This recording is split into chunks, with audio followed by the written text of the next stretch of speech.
MJTV Sambara Goli Mazabata Bila Koli Kobo Sambara Goli Mazabata Vraiment bon s'abonner Sambara Goli Mazabata Bila Koli Kobo Sambara Goli Mazabata MJTV Sambara Goli Mazabata Mami Wanza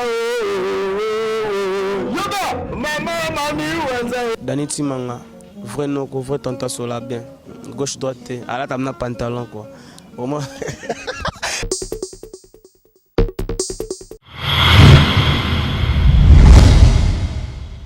MJTV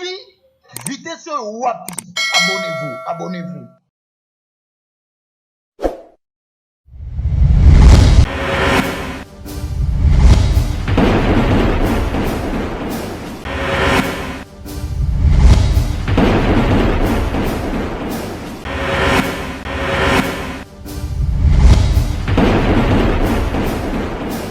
Très heureuse de vous retrouver encore pour le compte de notre émission Analyse populaire. Analyse populaire, ezali émission Oyoto analyse kaba actualité nyonso oyezoleka na mboka na biso Congo, ba actualité oyezoleka na monde musical, ba actualité oyezoleka na monde politique, ba actualité oyezoleka na monde sportif et pourquoi pas ba actualité oyezoleka na ba église na biso. Na ba église na biso. Donc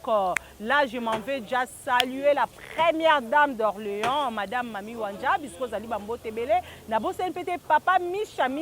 moninga Stervos Niarkos bambote ebele. Sans plus tarder, Olivier Lowango to souffler na clip na biso ya MJ Télévision MJ Télévision bonzambe toujours babi biso bonzambe vraiment là la liko na biso to souffler na clip oyo. Et to souffler dans un spot pour sepelisa bino nyonso bolinganga sibi bati bino nyonso bolinga chaîne o MJ Télévision. C'est parti en image et on se retrouve tout juste après. MJTV vitesse wapi abonnez-vous Merci Olivier Loango papa na Jérémy pour un spot kitoko babi vraiment et c'est ici moko la première dame d'Orléans maman Mami Wanja bisuko zali mami bambote belé ba respect ba gros bisous. Analyse populaire alelo eza koyinda je crois bandeko o landa ngai na Paris na Belgique na Londres Blaise Boketu na Paris bisika na oza bambote na yo Kwami Chaka Oga landlord bambote na yo Hercule Bamvoa Tumuninga Stervos Niarkos bambote na bisuko zali Congo Milolo Fred Milo mbona mpia bambote bisika ozali ba bon séjour au pays na rentovena signora patron Tora Naga Izamera bambote ebele. Donc na vraiment sous quoi analyser affaire Didi Stone na papa na Kofi Olomide. Je crois que monaki bande kwebele na réseaux sociaux s'attaque qui vraiment directement na Didi Stone à propos il y a comportement affiché qui vis-à-vis à papa na Kofi Olomide bande comme sou baba que Didi Stone a impoli, Didi Stone a mal éduqué, Didi Stone a respecté ba parents na été, Didi Stone a kota makambu ya Kofi na mama Lia bande kwebele boloba ki pour na comportement ya Didi Stone. Chose grave, papa abiso Kofi, bilon nyonso le bokoma ko accuser. Bokoma loba ke Kofi a emporté na sentiment. Kofi moi si un Cindy le cœur aveuglé, Cindy le cœur nga kabola Kofi na bana, ndenge Ali akabola ki Kofi na bana ya liboso, yango pe Cindy anga sa kabola Kofi na Didi Stone. Kofi en tant que papa, en tant que mukolo, 67 ans d'âge azanango,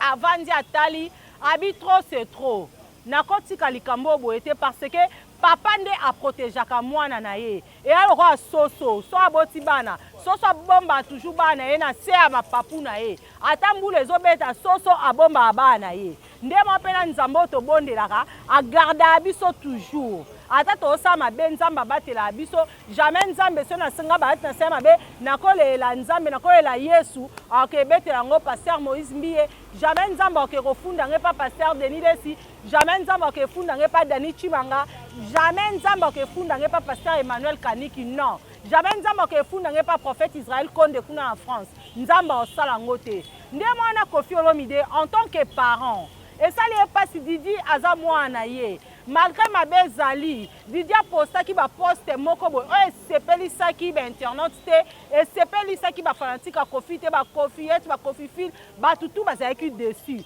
la preuve ane biso nyonso tomonaki koma moko na moko abandaki koréagir par rapport ya bapublication ya Didi Stone. Koffi Olomide en tant que papa avandi atala likambo so na bina tika ngo boye e aloko nazo livrer mwana nga na tika na fongo la porte nazo pesa accès na diable omona Koffi pe mutu esalaka mutu pe esalaka ko en tant que papa viens là Koffi Olomide viens rambo bisiko zali coup de chapeau vie papa zaka ne boye moboti azaka ne boye donc avandi atala bi non likambo na kotika ngo boye te nga naza papa moboti nga dem na protéger mwana nga Didi Stone de même aussi pona nga baati naza mama naza bana nga na protéger mwana nga Stéphanie nga na protéger Christiane nga na protéger Pilcheri se basali mabe na bindeli na protéger bango po nga pe mama nga pa protéger nga mama nga pa protéger nga si on a fait mabe mama nga vraiment bomba kama mabe nga na koloba mabe po na mama nga na kena tongi ebo na siliki mais maman protéger nga pe na protéger bana nga Koffi pe côté na pe asali pareil en tant que papa donc Koffi na ebité motema na soke uteli wapi motema munene wa motema bolingo Vierambo aboti courage abi bandeko nyonso obozo ba mabe po na Didi Stone obozo accuser Didi Stone botika Didi Stone c'est mon sang Didi Stone c'est ma fille ete ayope papa ete ayope ndeko mususu o akizaka otika batu mususu ba attaquer bana na yo yope musicien mususu artiste musicien mususu ozana ozotika ba finga ba musicien na yo otika ba finga ba no biologique bozo exemple à Koffi Olomide bionso be mabe po na ye Koffi aimiya lia Didi Stone a raison Didi Stone faut finga il faut l'obéir Koffi ça Koffi bien Koffi ala sibinoke aza toujours papa nzokwalembaka minu na ete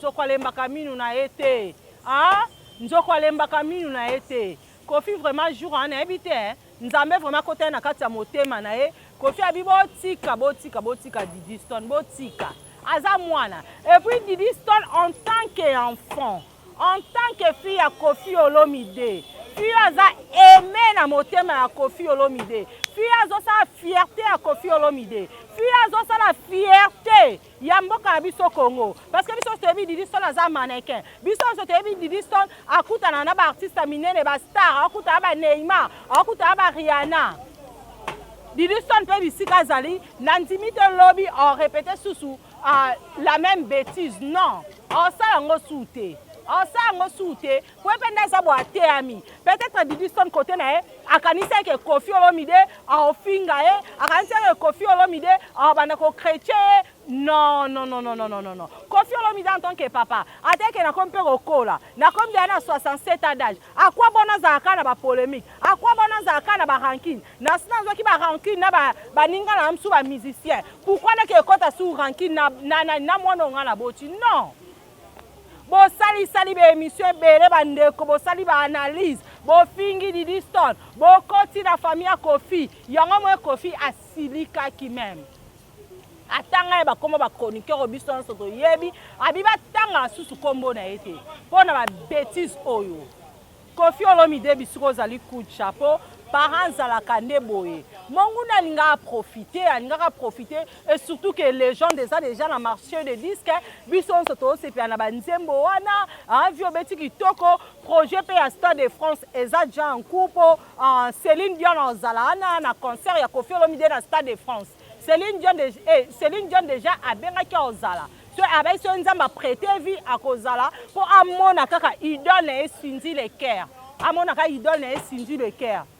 donc omona papa zaka ndeboye Koffi olongoli ki motema na ya ki Koffi Olomide olongoli motema kwada olongoli motema gbwada olongoli motema ya le rambo Koffi Olomide jour en père alata ki motema ya Agwepa Antoine Agwepa Mumba Christophe coup de chapeau bisiko zali vraiment bien na mopa coup de chapeau et puis bonne chance, vraiment bonne chance na carrière musicale na yo aux légende. Les gens qui Kofi sous légende de la musique congolaise, Kofi est comme légende de la musique africaine. Kofi a 40 ans na carrière musicale na ye. Boende zalaka evera mo umela. Umela. Ba jalou ba souki Olivier Loango. Bandaza ya Kofi ba bunda na Didi Stone. Bandaza ya Kofi ba koma rando na Didi Stone. Kofi ata bi non na kosango te. Didi Stone c'est ma fille. Didi Stone c'est mon sang. Arrêtez d'insulter ma fille Didi Stone. Ah, parents à la bouée. Et tu as vu son vraiment parent Olivier Loango. Et tu as eu les Jérémy moi non Jérémy Olivier Loango ko silika. Mais so zongi penzo tali obité o aza mwana za toujours mwana. Pendant to za boye mwana kola anete. Mwana za toujours mwana, il faut que za toujours na motema munene ya ko pardonner. Non profiter pe na pesa ba conseil na bandi ona biso baza na poto. Ba maman mami wanja, ba Hercule ba mvotu na London, ba Kwamisha Koga London, ba Blaise Bokechu na Paris, ba papa Misha, Moninga Stervos Niarkos, toza vraiment na mitema minene, yango nde esake biso tokende liboso. Toyeba kolimbisa bana, ceux qui kolimbisa bana, po bibebi, parents n'irritez pas vos enfants. Élevez-les en les corrigeant. Et puis to zongi sous kota bana. Bible binini, honore ton père et ta mère, afin que tu vives longtemps et que tu sois heureux. Kamonga cordon d'Inchimanga. Bonzambe vanda, moi Bible pesa na mutuna, ba passage biblique zara. Donc c'est un peu ça vraiment. Nane sengo makas nane sengo po eloko Kofi asali. Ba pasteur ebe ba osala ngoti. Et loko Kofi asali, pasteur mokoto osalango. La preuve ane tomola Moïse Mbiye na maikalambai. Toba bande ba rando na bango. Et comment qui okuna leki na télévision, droit de réponse, okuna leki boye, droit de réponse, réseaux sociaux et sambwaki. Mais Kofi asali, ali Didi Stone azoya nango, ali makambo ezoya nango. Soki nga na bina répondre, soki nga bina loba mabepo na Didi Stone. Non, fongo la porte c'est pas mon goût. Et puis peut-être carrière musicale nanga est comme en danger. Naza déjà ambassadeur, Naza déjà légende de la musique africaine, Naza la relation avec le président du pays africain, respecter par-ci par-là. Donc il faut cesser les faits. Et to vandara aboye, mais c'est Antoine Agwepa Mumba Kofi Olomide à Saint-Nini. À mettre fin na fewana, à mettre fin na ma benyo so bat bana ba pona mo ane Didi Stone, à mettre fin na ba détracteur na nyo so ba chroniqueur nyo so ba ndeko kota na vie privée na ye. Donc coup de chapeau à toi Kofi Olomide le grand mopao et puis message nanga na lancé na ba Kofi et nyonso ba Kofi fil besoin temps ya ko consommer album na bino légende eza déjà na marché de disques vente nango eza impeccable, eza vraiment impeccable et puis vente nango eza déjà impeccable bino nyonso ba Kofi fil chaque jeudi à partir de 18h, orchestre quartier latin Kofi Olomide moko bazo répéter na Saint James Iska Pezaka 5/5 kalana Oshwe. Donc Kofi Olomide azo répéter vraiment wana Kofi Olomide azo répéter vraiment wana dans ce bokei boyoka banzembo do boyoka intégralité y album légende Mobimba. Je crois qu'à la TP ba production zo banda déjà na habité semaine déjà na fin semaine Kofi azo voyager déjà na ba musicien ba kende Angola pour Laurent na benda na suna bosanaki na meka martelé Laurent Sokoko yoza producteur o médecin to ba ki ona na canal abokechu oye osali tout okomina Kofi Olomide papa okosa musono ki médecin na malembe te mbamona ko ya kokota mambo afoya batu kokota vie privée Kofi Olomide oyebi ke nani Dani Chimanga Laurent Sokoko nda pelisa ki moto ndeko to sa émission soko baluka ndeko bo comprendre toza en plein capella taka ka to sa émission donc bandeko ba oleka bandeko msuna habite so ende nini émission moni ba omoni ba tie caméra liboso mais ya préféré vraiment aleka na congolais a passé en Kabila ba congolais on changer na état tika toujours bongo Ah, Laurent Sokoko, Laurent Sokoko. Mato eleka mutu te papa. Oye boko faire le baba qui na rouge bazonga na chocolat. Papa, keba comme le elimwa. Laurent Mungwa na kati bilei. Oye ce sentiment yo esalaki yo ba pesi au micro o ba ngo ba buzoba oh Cindy Leker aza vraiment moi si a Koffi Olomide solo Cindy aza madame Olomide Cindy kutalambela yanga pondu alambela biso pondu to liaki so Cindy Leker alambela bino pondu ata ce pondu retourner mabakunde bino bangala bal bolingaka est-ce que faut les que dans la télévision que koloba il faut le bango libosa caméra Laurent Sokoko bokola te ba propos non yango ande sake matadidi stone mafuta non moi ni nyanga olinga balo ba buzo ba pona papa na e moi ni nyanga olinga ba humilier mama na ena papa na e Laurent Sokoko zonga mutu a mécène pondo liaki na munguse ko sayote kokaye des ordres te pour lobi Koffi au boaka yo Koffi a rejeté yo jamais Koffi a tika Didi Stone jamais Koffi a tika Didi Stone tika Rocky tika minu pona yo Sokoko sa musana na malembe sala ba production na malembe tika kokota makambo Koffi Olomide na famille na etali yo te. Voilà très chers internautes masolo Koffi Olomide na Didi Stone to chango entre parenthèses mais to zongi on a suka pona robeta li solo ya album légende coup de chapeau na artiste et musicien Fally Ipupa abeta qui concerne na Guinée Conakry to mona qui même grand P na podium Fally Amatsaki abinisaki donc musique qui vraiment za akabo étant ba artiste so ba kebeta libanda to mona nde bazo valoriser bango to mona ande ba sa fierté à drapeau na biso ya RDC et ça biso vraiment bien dans la minute au mikolo tant distraction eza souté donc artiste et musicien pesa musala na yo un politicien mi pesa musala na yo et surtout que le quoi pe ba élection kalate to ke ko se tendre vers l'élection donc distraction ezali souté bilo pe bandeko ba golwa ba golwa na ba gladiateur ndeka dani chimanga lobaka donc bon c'est basé beaucoup plus na concert na bino le 24 juin botika distraction na mona mikolo mamezo circula oh gigola kuna maladie faire aninga sacrifier faire et sera sacrifier gigola ozwa nini Gigola a frère biologique nae. À part frère biologique nae, Gigola a chanteur. Il a fait Regola. Si on soit sacrifié, on gagne ni. Quand on a stade des martyrs, ça va pour un jour encore. Et après on a quelques minutes. Et après on a fait Regola, on continue na ba mission nae, on continue carrière nae. Je ne pense pas que faire Regola a sacrifié de connaître Gigola pour un stade des martyrs. Non. Tout le monde a artiste belé ba beta stade des martyrs wana. Wenge 4x4 yote ko beta wera nji ba beta stade des martyrs. Tout le monde a place ba sacrifier ba touté. Et pourquoi na tour à faire Regola, bilonyo so comme ba faire anga sacrifier. Anga sacrifier de konae. Fally Ipupa concerne e pesa leka bongo. De loboko nae. Azaina pota mro yanga kanga ki band. A sacrifier loboko de non congolais tongo la mentalité wana. Surtout à la mentalité na estra sacrifice musique na so ekende liboso te. Et que liboso te to ba retourner rang. To va retourner quand hein ça me soutenir ba mission sauter nan so soutenir bango hein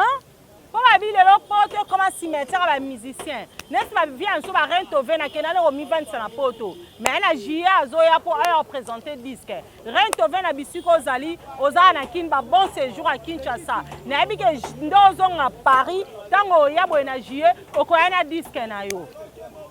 coup de chapeau na Fally Ipupa boende zalaka merci concert ya Guinée Conakry et les cas qui très bien et les cas très bien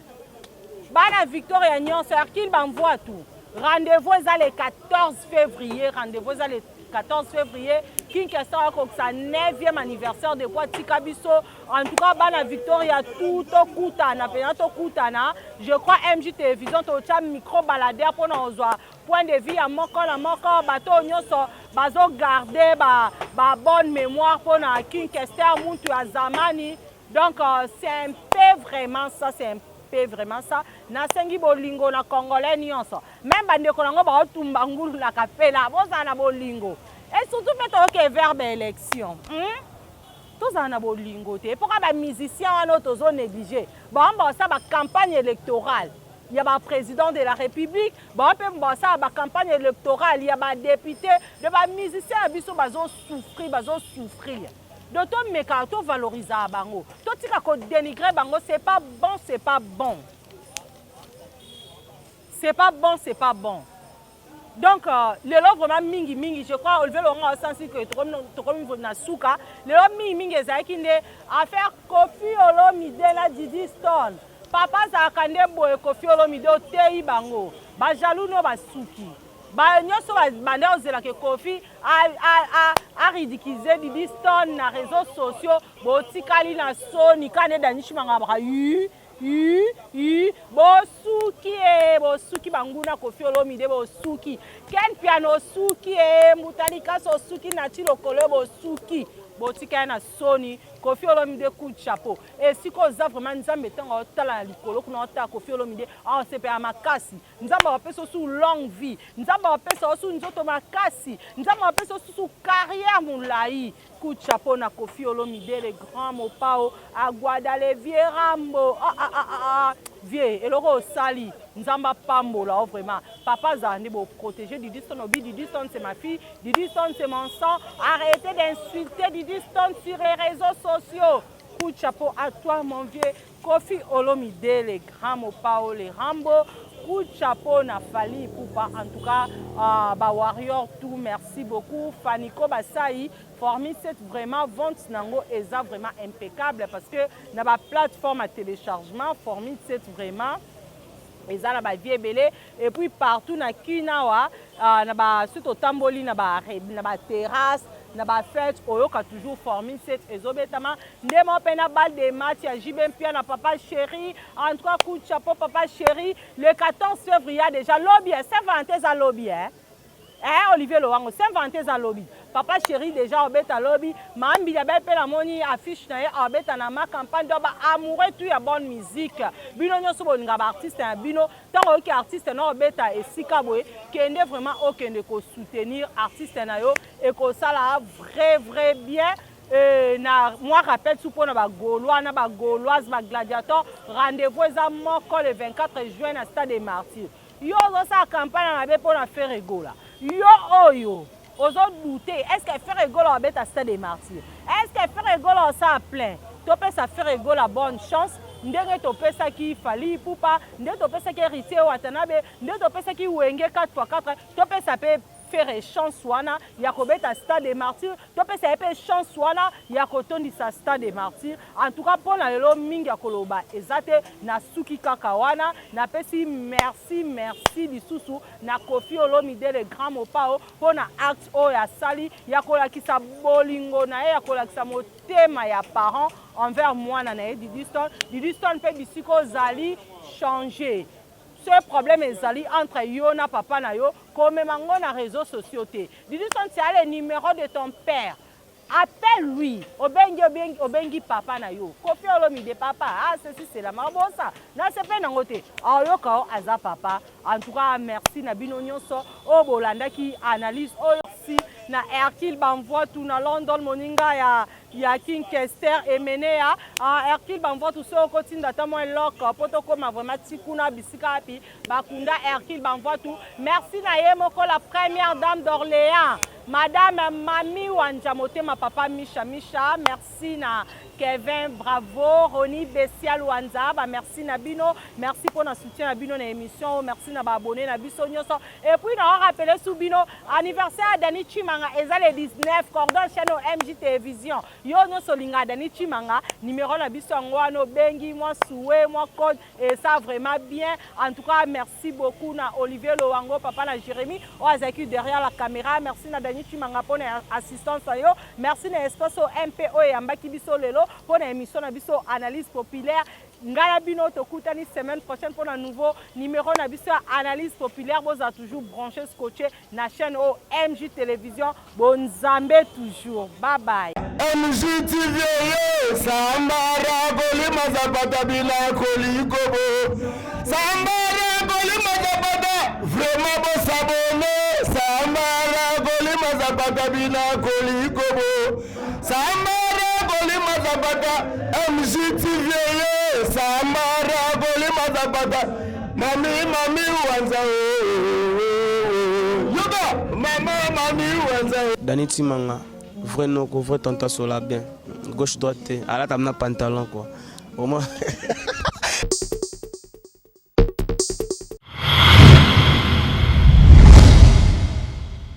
MJTV,